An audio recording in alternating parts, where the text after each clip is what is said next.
Olá, querido amigo, querido irmão, querida irmã. Pela graça de Deus, estamos trazendo aqui o resumo da lição desta semana. Jesus e João Batista. João capítulo 3, verso 30. É necessário que ele cresça e eu diminua. Nosso Salvador anunciou João Batista como o maior dos profetas. No entanto, como é grande o contraste entre a linguagem daquele homem de Deus e a de muitos que afirmam ser ministros da cruz. Quando lhe perguntaram se ele era o Cristo, João se declarou indigno até mesmo de desamarrar as sandálias do seu mestre. Primeiro tópico: um problema entre os discípulos. O primeiro tópico vem tratando sobre um problema que surgiu entre os discípulos de João e os judeus, conforme está em João 3:25.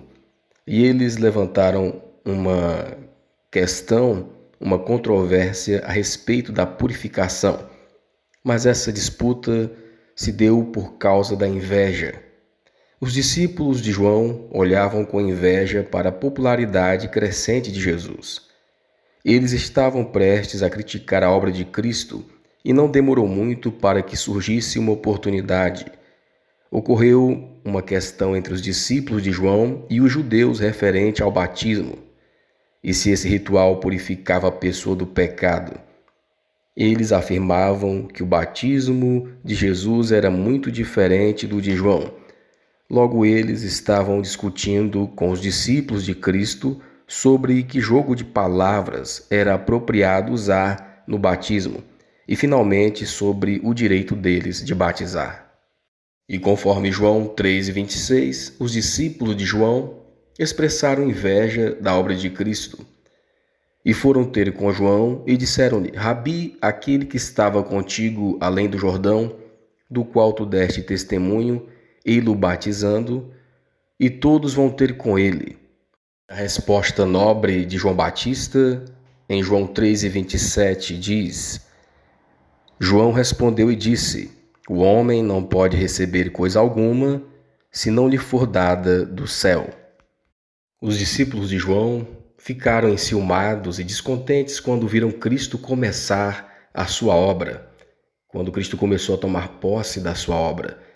Eles não perceberam que, após cumprir a sua missão com João, era necessário outra obra, e essa outra obra eles não poderiam realizar. Daqui podemos tirar uma lição: quando a atenção está sobre o ser humano, no lugar de nos concentrarmos no divino, introduz então o ciúme, a inveja, e a obra de Deus é manchada. Então, os discípulos de João, zelando pela honra de João, vamos dizer assim, estavam visando sua própria glória, que julgavam ameaçada naquele momento. E por isso cederam então à inveja. Mas João, longe de compartilhar os sentimentos dos discípulos, ele entendia claramente a sua relação com o Messias. E ele falou sobre o ministério de Jesus e do seu ministério. É necessário que ele cresça e que eu diminua. João aqui revelou humildade e levou as pessoas a olharem para Cristo e o seu ministério. João não demonstrou dar qualquer apoio à insatisfação dos discípulos, mas mostrou que entendia de forma bem clara a sua relação com o Messias e com toda a alegria daria as boas-vindas àquele para quem havia preparado o caminho. Segundo tópico, a missão de João. O segundo tópico mostra que João entendia a própria missão. João 3:28. Vós mesmos me sois testemunhas de que disse: Eu não sou o Cristo, mas sou enviado adiante dele. João era o precursor de Cristo, aquele que iria abrir o caminho. Aquele que tem a esposa é o esposo, mas o amigo do esposo que lhe assiste e ouve alegra-se muito com a voz do esposo. Assim, pois, já este meu gozo está cumprido. João se apresentou como o amigo que serviu de mensageiro entre os noivos, preparando o caminho para o casamento. Quando o noivo tivesse recebido a noiva, a missão do amigo estaria cumprida. Por isso ele se alegraria com a felicidade do casal cuja união promovera. Do mesmo modo, João foi chamado para encaminhar o povo a Jesus, e sua alegria seria testemunhar o sucesso da obra do Salvador. João era o segundo Elias. João pregava no espírito de Elias, ou seja, no mesmo propósito e zelo do primeiro Elias. E a obra de João, no passado, foi ser o precursor de Cristo. Foi ser o que preparava o caminho para a vinda do Messias. E hoje o povo remanescente do Senhor é o terceiro Elias. Prega no espírito e no zelo do primeiro Elias e do segundo Elias. E devemos preparar o caminho para a volta de Jesus, um povo que vive e prega a verdade bíblica. João 1, 23 e 29. A obra de João. Disse: Eu sou a voz do que clama no deserto, endireitai o caminho do Senhor, como disse o profeta Isaías. E no dia seguinte João viu a Jesus que vinha para ele e disse: Eis o Cordeiro de Deus que tira o pecado do mundo. A obra realizada por João no passado também deve ser a obra do povo remanescente hoje do Senhor. Terceiro tópico, o dom do Espírito. Conforme João 3:32, o terceiro tópico nos mostra como a maioria das pessoas reagiram à mensagem de Cristo. Embora os discípulos de João, naquele primeiro momento, estavam invejosos da obra de Cristo, achando que as pessoas estavam todas indo atrás de Jesus, a palavra de Deus mostra o contrário, né? E aquilo que ele viu e ouviu, isso testifica, e ninguém aceita o seu testemunho.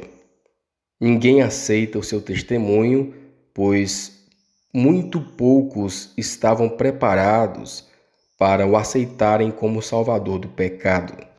Na verdade, a maioria das pessoas estavam rejeitando, então, o ministério de Cristo. Mas aquele que aceitou o seu testemunho, esse confirmou que Deus é verdadeiro. Mas todos receberam a mensagem e receberam a oportunidade de salvação. Da mesma forma, hoje acontece quando nós pregamos a mensagem, né? Muitos rejeitam o ministério de Cristo, mas todos recebem a oportunidade de salvação. Nós aprendemos ainda sobre a quem Deus concede o dom do Espírito Santo. Muitos não reconheceram a Jesus como Messias porque não deixaram o Espírito Santo trabalhar em seus corações. Rejeitaram os apelos do Espírito Santo que lhes indicava o caminho, o Messias. João 3,34.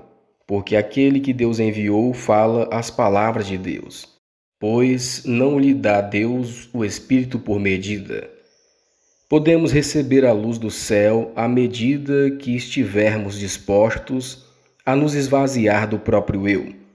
Não podemos entender o caráter de Deus ou aceitar a Cristo pela fé, a menos que permitamos que a obediência a Jesus controle todos os nossos pensamentos.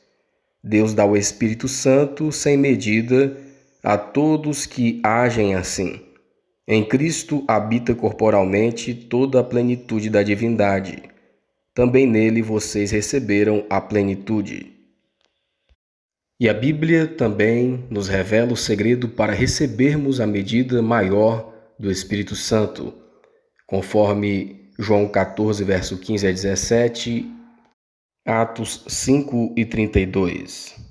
Aqui o segredo para recebermos o Espírito Santo. Se me amais, guardai os meus mandamentos, e eu rogarei ao Pai, e ele vos dará o outro Consolador, para que fique convosco para sempre, o Espírito da verdade, que o mundo não pode receber, porque não vê nem o conhece, mas vós o conheceis porque habita convosco e estará em vós. Então, só podemos receber o dom do Espírito Santo, o Espírito Santo, se formos fiéis à palavra do Senhor, aos seus mandamentos, à lei de Deus. Atos 5:32. E nós somos testemunhas acerca destas palavras, nós e também o Espírito Santo, que Deus deu àqueles que lhe obedecem. Não devemos apenas dizer eu creio, mas também praticar a verdade. E por alinhar nossas palavras, nosso comportamento e nosso caráter com a vontade de Deus, que demonstramos nossa ligação com Ele. Sempre que alguém abandona o pecado, que é a transgressão da lei, sua vida se conformará com a lei pela perfeita obediência. Essa é a obra do Espírito Santo. Quarto tópico, o valor do batismo. Aprendemos no quarto tópico, conforme João 3, verso 36, que é importante compreendermos o significado do batismo em nossas vidas. O batismo nas águas é um pacto público feito pelo crente a Jesus. Nós renunciamos o mundo e aceitamos viver para Cristo, e isso implica em nossa salvação. E o mais importante é que todos os dias devemos buscar o maior batismo, que é o batismo com o Espírito Santo. Vivendo uma vida dirigida pelo Espírito Santo, uma vida que agrada a Deus, buscando a santificação diária. O batismo é a mais solene renúncia do mundo. Aqueles que são batizados em nome do Pai, do Filho e do Espírito Santo declaram no início da vida cristã que estão publicamente deixando o serviço de Satanás e assumindo a posição de membros da família real, filhos do Celeste Rei. E João Batista, ao falar sobre o compromisso do batismo, mostrou a profundidade desse pacto. Aquele que é batizado agora deve viver uma vida que agrada ao Senhor, conforme Lucas 3, 7 e 8.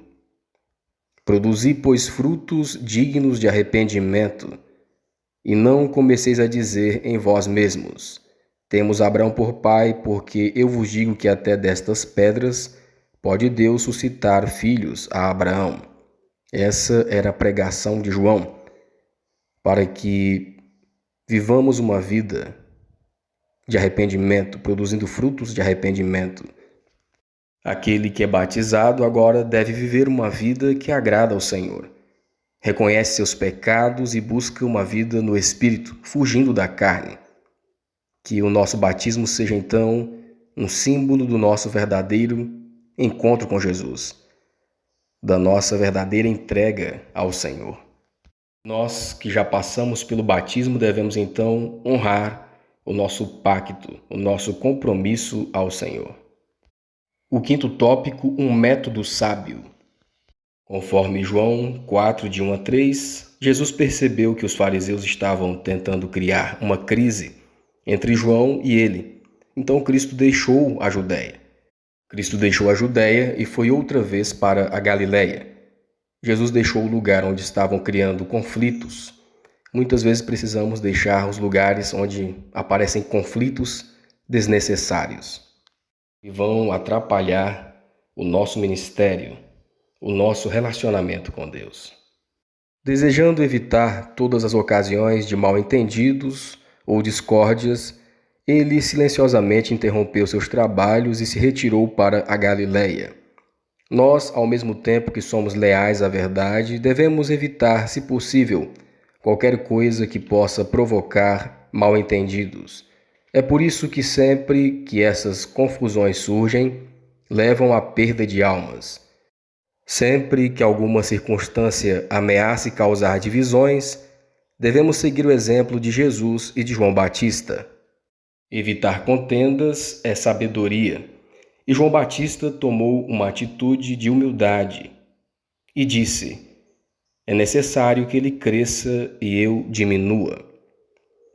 Como os discípulos de João, muitos acham que o sucesso da obra depende dos instrumentos iniciais. Isso fixa a atenção das pessoas no elemento humano em vez de no divino. Em seguida surge a inveja e a obra de Deus sofre prejuízo. Aquele que recebe honra indevida é tentado a nutrir autoconfiança. Ele deixa de entender sua dependência de Deus. O povo aprende a confiar no ser humano para receber orientação, o que leva as pessoas a caírem em erro e a se desviarem de Deus. A obra de Deus não deve trazer a imagem e a inscrição da humanidade. De tempos em tempos, o Senhor trará diferentes instrumentos por meio de quem pode cumprir melhor seu propósito. Felizes os que estão dispostos a humilharem a si mesmos, dizendo como João Batista: é necessário que ele cresça e eu diminua. Amém. Que Deus nos ajude para que possamos compreender a sua palavra. Esse é o nosso desejo e a nossa oração.